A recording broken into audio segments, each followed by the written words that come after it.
আসসালামু আলাইকুম। আশা করছি সবাই ভালো আছেন। স্বাগত জানাচ্ছি নতুন আরেকটি ভিডিওতে। তো অর্থ বিভাগ, অর্থ মন্ত্রণালয়ের যে আবেদনের পরীক্ষার ফি এটা নির্ধারণ করা হয়েছে 2024 সালের।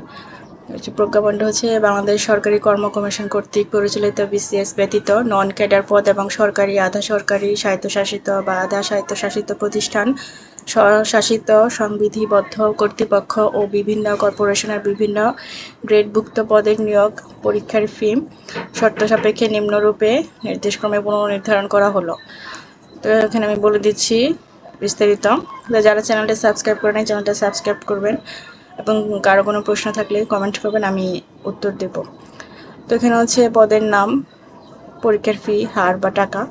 1 নম্বর হচ্ছে নবম গ্রেড বা তদূর্ধ্ব নন ক্যাডার 200 টাকা, 10ম গ্রেড 200 টাকা, 11 থেকে 12তম গ্রেড 150 টাকা মানে 150 টাকা, 13 থেকে 16তম গ্রেড 100 টাকা, 17 থেকে 20তম গ্রেড 50 টাকা, সকল গ্রেড অনগ্রসর নাগরিক 50 টাকা। শর্তাবলী হচ্ছে টেলিটক বাংলাদেশ লিমিটেডের মাধ্যমেও অনলাইনে আবেদন ও পরীক্ষা ফি গ্রহণ করা যাবে এবং সেক্ষেত্রে পরীক্ষা ফি বাবদ সংগৃহীত অর্থের সর্বোচ্চ 10% কমিশন হিসেবে টেলিটক বাংলাদেশ লিমিটেডকে প্রদান করা যাবে এবং কমিশন হিসেবে প্রাপ্ত অর্থের 15% ভ্যাট হিসেবে আদায় করা যাবে।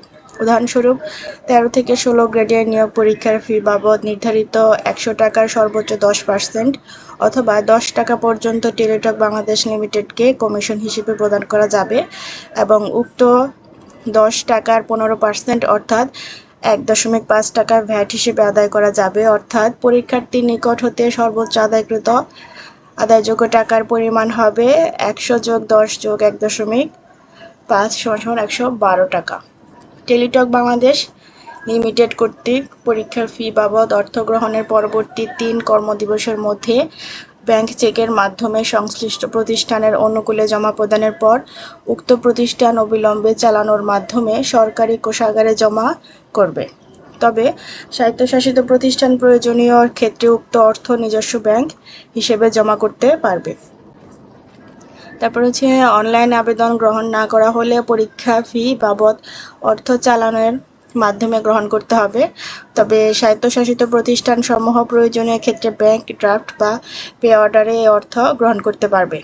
পরীক্ষা ফি বাবদ আদায়কৃত অর্থ সংশ্লিষ্ট প্রতিষ্ঠানের 13 ডিজিট প্রাতিষ্ঠানিক কোড এবং 7 ডিজিট নতুন অর্থনৈতিক কোড, এখানে দেওয়া আছে কোড, অটোমেটেড চালানে সরকারি কোষাগারে জমা করতে হবে এবং কোনো প্রতিষ্ঠান ম্যানুয়াল চালানে ডিআর ফর্ম পরীক্ষা ফি জমা করতে চাইলে এক প্রাতিষ্ঠানিক কোড, 4 অঙ্ক বিশিষ্ট পরিচালনা কোড, 4 অঙ্ক বিশিষ্ট অর্থনৈতিক কোড জমা করতে হবে।